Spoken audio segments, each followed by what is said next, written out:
रोज़नामा ख़बरें में आपका खैर मक़दम है। मैं हूँ कासिम सैयद।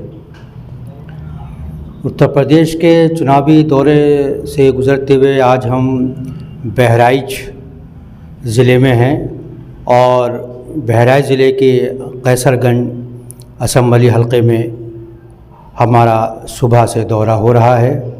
इसी दौरान यहाँ पर एसडीपीआई के उम्मीदवार मोहम्मद असलम उर्फ़ मौलाना अहमद बेग साहब से मुलाकात हुई, जो एसडीपीआई के उम्मीदवार हैं और यहाँ बीजेपी को चैलेंज कर रहे हैं और यहाँ के चुनावी मैदान में इनकी मौजूदगी से काफ़ी बेचैनी पाई जा रही है।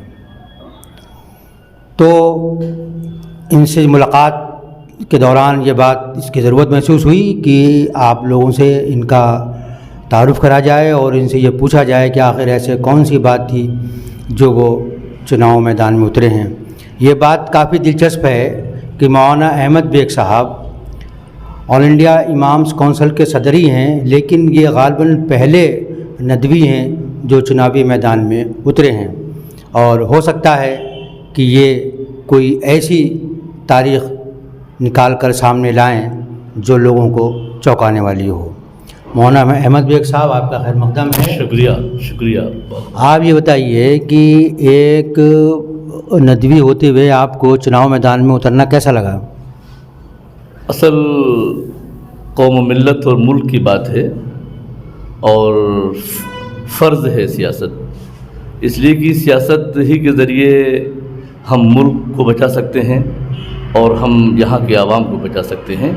इसलिए हमने ज़रूरत महसूस की कि इस मैदान में उतरा जाए ताकि मुल्क की रक्षा की जा सके और यहाँ के मज़लूम लोगों की मदद की जा सके, उनको भी बचाया जा सके। लेकिन उत्तर प्रदेश में तो एसडीपीआई की ग्राउंड कोई बहुत ज़्यादा स्ट्रॉन्ग है ही नहीं, तो आप किस बुनियाद पर ये उम्मीद कर रहे हैं कि आप इस चुनाव को जीतेंगे?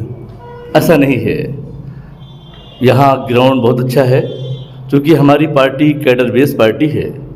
उत्तर प्रदेश के 75 ज़िलों में से 25 ज़िलों में तकरीबन हमारे कैडर हैं और अभी सन 21 के जो चुनाव हुए ग्राम पंचायत और ज़िला पंचायत, उसमें हमारे कई लोग जीत कर आए। शामली के 2 ज़िला पंचायत हमारे हैं, कई प्रधान हमारे हैं, तो हमारा ग्राउंड है यहाँ। ऐसे हम नहीं आ गए हैं, बगैर तैयारी के नहीं आ गए। नहीं तो आपका यहाँ मुकाबला किससे है? ज़ाहिर सी बात है कि बस एक ही पार्टी है जो मुल्क को तोड़ रही है, मुल्क की सालिमियत के लिए ख़तरा है, मुल्क के संविधान के लिए ख़तरा है, यहाँ का लोकतंत्र उसकी वजह से ख़तरे में है और वो पार्टी बीजेपी है जो एक ख़ास नज़रिए की पार्टी है और उसके पीछे जो नज़रिया जो आइडियोलॉजी काम कर रही है वो भी सबको मालूम है कि वो कौन लोग हैं जो मुल्क को बिखेर रहे हैं, मुल्क को तोड़ रहे हैं और नफ़रत की राजनीति, धर्म के नाम पर नफ़रत की राजनीति के ज़रिए वो इस मुल्क को कमज़ोर कर रहे हैं। तो इसलिए भी ज़रूरत महसूस हुई कि जब विपक्ष का जो रोल अदा करने वाले लोग थे वो एक तरह से खामोश हैं, मौन हैं, तो ज़रूरत महसूस हुई कि मैदान में आया जाए ताकि इस मुल्क को बचाया जा सके। ये बात नोट करने की है कि इस असम्बली हलक़े में तकरीबन 3.5 लाख से ज़्यादा वोटर हैं, जिसमें से 1,70,000 मुस्लिम वोट हैं और इन मुस्लिम वोटों पर 4 मुस्लिम उम्मीदवार नज़र जमाए हुए हैं और चारों का ये दावा है कि उनका मुकाबला बीजेपी से है। तो आप अंदाज़ा लगा सकते हैं कि मुस्लिम वोटों का जो दूसरे बहुत सारे असम्बली हलक़ों में अंदेशा ज़ाहिर किया जा रहा है कि उनमें तकसीम होगी, तो मुमकिन है कि ये असम्बली हलक़ा भी इस बात को एक नया रुख दे सके। तो आइए मौलाना से पूछते हैं कि आखिर वो इन वोटों को अपनी तरफ करने में कितने कामयाब हो सकेंगे। मौलाना, यहाँ पर 4 मुस्लिम उम्मीदवार हैं, एमआईएम का भी है, जी, बीएसपी ने भी मुस्लिम उम्मीदवार खड़ा किया है जी, और उसके अलावा आम आदमी पार्टी का भी मुस्लिम है और आप भी हैं। देखिए, बात यह है कि कौन लड़ाई लड़ सकता है बीजेपी के ख़िलाफ़? क्या बीएसपी लड़ सकती है? बीएसपी तो बीजेपी की गोद में बैठी हुई है और क्या ये बात आप कैसे कह रहे हैं? आप देखिए, अभी जो इस तरह की चीज़ें आ रही हैं वो तो यही इंडिकेट कर रही हैं बातें कि उनका अंडरस्टैंडिंग है उनकी। तो बीएसपी का मामला बिल्कुल अलग थलग है। बीएसपी इस पोजीशन में नहीं है कि वो इस मुल्क के फाशिज़म को और बीजेपी को मात दे सके। इसके अलावा एमआईएम का कैंडिडेट, मैं उसके बारे में कुछ नहीं कहूँगा। जिस अंदाज से वो राजनीति कर रहे हैं मुझे टिप्पणी करने की ज़रूरत नहीं है। आम आदमी पार्टी का मामला है तो वो जिस तरह की राजनीति है वो सबको मालूम है। हमारा एक अलग नहीं, हमें नहीं मालूम है। आप जो कह रहे हैं कि एमआईएम की राजनीति बिल्कुल अलग हो रही है, क्या अलग हो रही है? नहीं, अलग वो दुनिया जानती है, मैं तफसील नहीं, हम नहीं जानते हैं ना, बताएं ना। नहीं, वो आप जानते हैं कि उनके यहाँ जिस तरह हम कैडर बेस काम कर रहे हैं, ग्राउंड पे हम हैं, वहाँ एक जज्बाती एक नारा है, नारे के पीछे भागने वाले कुछ लोग हैं। और तारीख़ ये बताती है कि नारों से कभी ना तब्दीली आती है और ना नारों से किसी कौम की तकदीर जागती है। लेकिन नारा ज़रूरी तो होते हैं। हाँ, नारा ज़रूरी है, मैं ये नहीं कहता कि नारा ज़रूरी नहीं है, लेकिन नारों के पीछे हक़ाइक़ का होना ज़रूरी है। नारों के अंदर दम होना चाहिए। पानी के बुलबुलों की तरह जो नारे उभरते हैं वो फ़ौरन अपनी मौत आप मर जाते हैं। बहरहाल, तो हम कैडर बेस पार्टी हैं, हमारे पास कैडर हैं और यकीनन हम ग्राउंड पे जा रहे हैं, लोगों से मिल रहे हैं और हम अपनी ज़रूरत का एहसास दिला रहे हैं लोगों को। लोग खैर मकदम कर रहे हैं और कह रहे हैं कि आपकी ज़रूरत है। जो जुल्म और नाइंसाफ़ी के ख़िलाफ़ लड़ने वाले लोग हैं, जो संविधान को बचाने के लिए आए हैं, जो सारे यानी वर्ग और सारे धर्म के लोगों के लिए यकसा तौर पर मैदान में खड़े रहने वाले लोग हैं, तो हम सिर्फ न मुसलमानों के दरमियान जा रहे हैं बल्कि हम गैर मुस्लिमों के दरमियान भी जा रहे हैं। और गैर मुस्लिमों में भी ठाकुरों की बस्ती में, दलितों की बस्ती में, हत्ता की जो अपर कास्ट ब्राह्मण लोग हैं उनकी बस्तियों में भी हम जा रहे हैं और वो भी हमको एक तरह से उम्मीद दिला रहे हैं, यकीन दिला रहे हैं कि हम यानी ऐसी लड़ाई में आपके साथ हैं। तो वो तो हर पार्टी संविधान की लड़ाई लड़ रही है, आप कौन सा नया काम कर रहे हैं? हाँ, वो सब दावा कर रहे हैं, लेकिन ये तो आने वाला वक्त बताएगा या माजी में जो पार्टियां यानी इख्तिदार में रही हैं उन्होंने कितना बचाया है, संविधान को कितना बचाया है और कितना काम, चाहे वो कोई भी पार्टी हो, चाहे वो नेशनल सतह की पार्टियां हों, चाहे वो स्टेट लेवल की पार्टियां हों, सभी पार्टियों ने माजी में जो इख्तिदार में कई बार जिनके मुख्यमंत्री रहे हैं और सीएम रहे हैं उत्तर प्रदेश में और दूसरे और सूबों में, उन पार्टियों ने कितना संविधान बचाया है। वो सिर्फ उनके दावे हैं, खोखले नारे हैं। लेकिन हाँ, हम जो बात कह रहे हैं वो यकीनन आने वाला वक्त बताएगा कि हम सचमुच इस मुल्क के मुहाफिज हैं और संविधान के मुहाफिज हैं। तो आप सिर्फ मुस्लिम वोटों पे तकिया है, उन्हीं से चुनाव जीत लेंगे, या आपको दूसरे लोगों में भी छापेमारी आपकी हो रही है कि नहीं, ये बताएं। हाँ, बिल्कुल। अभी मैंने कहा कि हम सिर्फ मुसलमानों पे, हमारी party social democratic party of India है। हम ये धर्म के नाम पर, जात के नाम पर राजनीति करते ही नहीं हैं। हम तो हिंदुस्तान का जो आईन है, जो दस्तूर है, यहाँ की जो जनता है, उस जनता को लेकर, उसमें सभी धर्म के लोग हैं, सभी वर्ग के लोग हैं। हमने भी आपसे कहा कि हम तो सभी के दरमियान जा रहे हैं, दलितों के दरमियान जा रहे हैं, ठाकुरों के दरमियान जा रहे हैं, ब्राह्मणों के दरमियान भी जा रहे हैं, सबका आशीर्वाद ले रहे हैं, सबकी दुआएं ले रहे हैं और सबकी मोहब्बतें समेट रहे हैं अपने दामन में। तो जाहिर सी बात है कि जब हम उनके दरमियान जा रहे हैं तो हमको आशीर्वाद दे रहे हैं। तो हम सिर्फ मुसलमानों की बुनियाद पर राजनीति कर रहे हैं। तो यहाँ जो दीगर मुस्लिम पार्टियों के कैंडिडेट खड़े हुए हैं, खातों से एमआईएम का या आपका है, तो क्या आप लोगों ने उनसे बात की कि भाई कुछ इस तरह की सूरत हाल हो जाए कि बीजेपी से हम में से कोई एक आदमी बराह रास्त मुकाबला कर सके? देखिए, बातचीत, देखिए सबको यानी इलेक्शन लड़ने का हक़ है, सारी पार्टियां हैं, सब लोग इलेक्शन लड़ रहे हैं, तो बातचीत करने का जहाँ तक सवाल है, कोई ज़रूरी नहीं कि बातचीत की जाए। तो ये आपका पहला इलेक्शन है, ये पहला इलेक्शन आप हारने के लिए लड़ रहे हैं, हराने के लिए लड़ रहे हैं या जीतने के लिए लड़ रहे हैं? ईमानदारी से बताइएगा। भाई देखिए, हम लोग कमज़ोर लोग नहीं हैं। ये कमज़ोर लोग फैसले करते हैं, वो पहले से हारे हुए होते हैं, और हम लोग हराने के लिए, जीतने के लिए मैदान में हैं। और हमारा जो बुनियादी एजेंडा और बुनियादी फंडा है, हम लोग बहुत मजबूत पत्थर पे और चट्टान पे खड़े हुए हैं। तो हम जैसे लोग तो पहले ही से मतलब ये कि साहब हम हारने के लिए नहीं, ये हमारी। तो आप अपना खेल खेलेंगे या किसी का खेल बिगाड़ेंगे? भाई देखिए, अब खेल किसका बनता है किसका बिगड़ता है ये तो वक्त बताएगा, 10 मार्च तय करेगा। तो आपने अपने अंदर क्या तय किया है? आप अपना खेल खेल रहे हैं या किसी का खेल बिगाड़ रहे हैं? देखिए, जब पहलवान मैदान में होता है तो वो जीतने के लिए होता है, अपना खेल बनाने के लिए होता है। चलिए, नहीं, जैसे ये कहा जाता है कि जो मुस्लिम जमातें हैं या जो मुस्लिम बेस जमातें हैं वो खेलों को बिगाड़ने के लिए आई हैं। वो अपने तो जीत नहीं सकती, लेकिन दूसरों को वो हराने में मददगार साबित हो सकती है। मैं किसी का नाम नहीं ले रहा, लेकिन एक परसेप्शन इस तरह का बना हुआ है। एसडीपीआई के बारे में तो ऐसी बात नहीं है। नहीं, एसडीपीआई के बारे में ना तो ऐसी बात है और ना एसडीपीआई किसी का खेल बिगाड़ने आई है, बल्कि एसडीपीआई का एक मुद्दा है और वो इस मुल्क में जो जुल्म नाइंसाफ़ी है उसको कैसे मिटाया जाए और सभी लोगों को, सभी वर्ग के लोगों को लेकर चला जाए। ये है, किसी का खेल बिगाड़ना ये हमारा मकसूद ही नहीं है। हम तो इस मुल्क का खेल बनाना चाहते हैं, इस मुल्क की तकदीर संवारना चाहते हैं। बस ये है हमारे सामने बुनियादी इशू, बुनियादी हमारा मसला। में हमारी सियासत एक दिन की नहीं है और ना हम जज्बात की बुनियाद पर कोई बनाई हुई पार्टी है। हमने बहुत सोच समझ कर ये पार्टी बनाई है, हमारे लोगों ने बनाई है और मुल्क के तकरीबन 24 स्टेट में हमारे कैडर मौजूद हैं। हम हारे या जीते हैं, हम हर हाल में जीते ही रहते हैं। नहीं, जैसे ये कहा जा रहा है ना कि कैराना में आपके उम्मीदवार बैठ गए थे कौम के खातिर या देश की खातिर कि बीजेपी के साथ मुकाबला बराह रास्त हो जाए, ऐसा तो नहीं है कि मौलाना अहमद बेग साहब के बारे में खबर आए कि वो भी देश के हित में जो बैठ गए हैं, अपना नाम वापस ले लिया है आखिर में।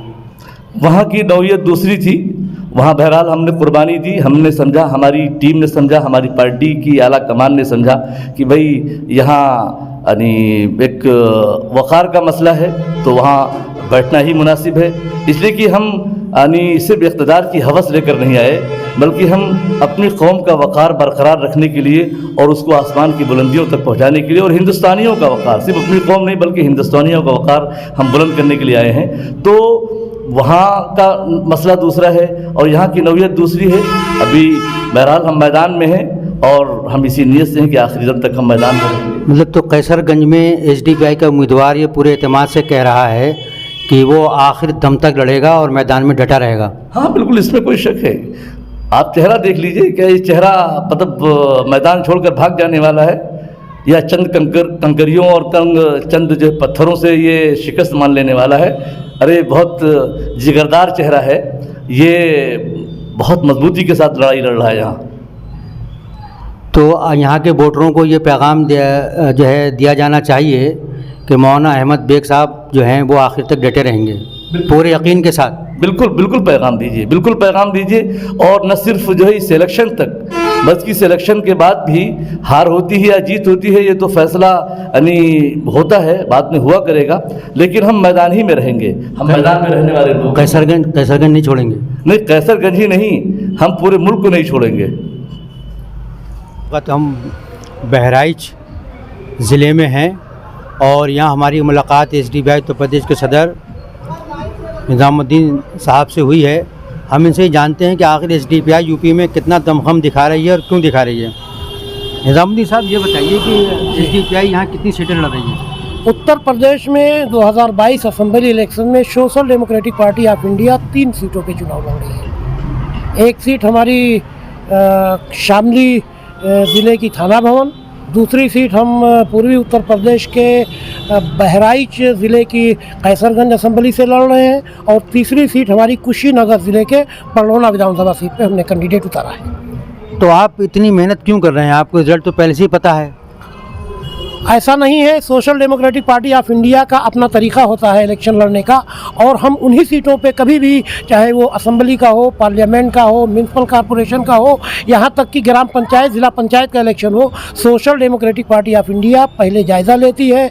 हम सर्वे करवाते हैं, अपनी एनालिसिस करते हैं कि किन सीटों पर हमारी ताकत मजबूत है, हमारे number of members, number of cadres and number of branches हमारी कितनी है। और जब हमको पूरा अंदाज़ा हो जाता है, मुकम्मल एतमाद हो जाता है कि ये सीट हम लड़ सकते हैं मजबूती के साथ, फिर वहीं हम अपना उम्मीदवार। तो ये क्या सिंबॉलिक चुनाव है कि हमें अपनी मौजूदगी यहाँ पे दर्ज करानी है? नहीं, बिल्कुल ये सिंबॉलिक चुनाव नहीं है कि हमें अपनी मौजूदगी दर्ज करानी है, बल्कि social democratic party of India जहाँ मजबूती के साथ इलेक्शन लड़ सकती है, वहाँ के बेहतर नताइज लाने के लिए इलेक्शन लड़ती है। ये सिंबॉलिक इलेक्शन नहीं है। तो आपको लगता है कि आप इन तीनों में सीटों में से कहीं भी कोई करिश्मा दिखा सकते हैं? हाँ, तीनों सीट में हम मजबूती के साथ लड़े हैं, तीनों सीटों पे हम मजबूती के साथ लड़े हैं। तो एसडीपीआई का गोल क्या है?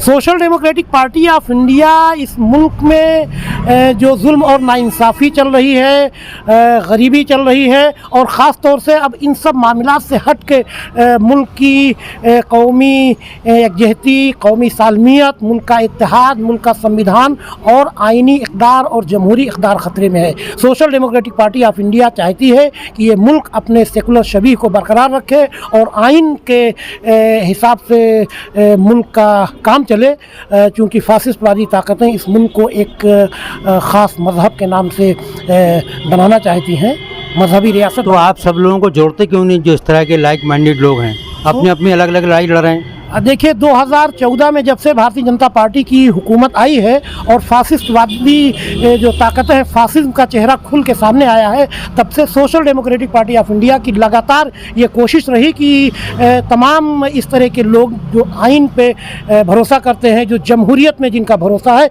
वो लोग एक साथ आएँ। और उत्तर प्रदेश चूँकि एक ऐसी रियासत है कि उत्तर प्रदेश ही इस मुल्क की सियासत की दिशा और दशा तय करती है, तो हम लोगों ने तो 2017 से हमारी ये कोशिश रही कि तमाम जो विपक्षी पार्टियां हैं, जो जमहूरियत पे और लोकतंत्र पे विश्वास रखती हैं, जो संविधान पे विश्वास रखती हैं, वो एक साथ आएँ। लेकिन ये बदकिस्मती है, दुर्भाग्य है कि तमाम जो सेकुलर पार्टियां अपने आप को कहती हैं, वो खुद जो है, एक तो वो सेकुलरिज्म पे उनका विश्वास ही नहीं है, लोकतंत्र उनके यहाँ है ही नहीं, वो अपने मफाद के लिए वो एक साथ नहीं आई। और हमारी ये पूरी कोशिश रही कि सपा, बसपा, कांग्रेस, आज भारतीय जनता पार्टी का मुकाबला करने के लिए तमाम धर्मनिरपेक्ष ताकतों को एक साथ आना चाहिए। लेकिन ये दुर्भाग्य है उत्तर प्रदेश का, क्योंकि उत्तर प्रदेश का 2022 का चुनाव ये तय करेगा कि 2024 में इस मुल्क में क्या होने वाला है, इस मुल्क की मुस्तकबिल तय करेगा। लेकिन इन लोगों ने ज़रा सा भी इसमें गंभीरता नहीं दिखाई, चाहे वो बहुजन समाज पार्टी हो, समाजवादी पार्टी हो, कांग्रेस पार्टी हो, किसी पार्टी के नेता ने भारतीय जनता पार्टी को, फासिज्म को हराने के लिए कोई गंभीरता नहीं दिखाई है। और यही वजह है कि आज सब अलग अलग लड़ रहे हैं। और सबसे ख़ास बात जो ये तमाम सेकुलर पार्टियां हैं, उनके अंदर ये देखने को मिली है कि एक तरफ भारतीय जनता पार्टी की फासिस्टवादी एजेंडा है जो आरएसएस के एजेंडे पे काम कर रही है, लेकिन दूसरी तरफ तमाम सेकुलर पार्टियां भी कहीं ना कहीं से वो आरएसएस के एजेंडे से प्रभावित हैं या आरएसएस से खौफजदा हैं। आज दोनों तरफ से राम मंदिर की बात हो रही है, एक तरफ राम मंदिर बनाने की बात भारतीय जनता पार्टी कर रही है, तो दूसरी तरफ परशुराम मंदिर बनाने की बात कर रही है। एक तरफ भारत को हिंदुत्व के आधार पर भारत को एक हिंदू राष्ट्र बनाने की बात कर रही है, तो दूसरी तरफ कांग्रेस पार्टी के नेता भी ये कह रहे हैं कि भारत, ये मुल्क हिंदुओं का है। तो ऐसी सूरत में अब जो है समाजवाद और धर्मनिरपेक्षता ये बिल्कुल किनारे खड़ी हो गई है। तमाम सेकुलर पार्टियां भी कहीं ना कहीं से आरएसएस के एजेंडे पे काम कर रही हैं। तो ये थे एसडीपीआई यूपी के अध्यक्ष निज़ामुद्दीन साहब, जो सेकुलर पार्टियों के रवैये से बहुत मायूस नज़र आते हैं, लेकिन उनको इस बात की उम्मीद है कि आने वाले कल में फासिस्ट ताकतों को हराने में लाइक माइंडेड लोग मिलकर अगर काम करेंगे तो कामयाब हो जाएंगे। ये पेशकश हमारी आपको कैसे लगी, आपकी राय का हमें इंतज़ार रहेगा। हमारे साथ जुड़ने के लिए बहुत बहुत शुक्रिया। ठीक है।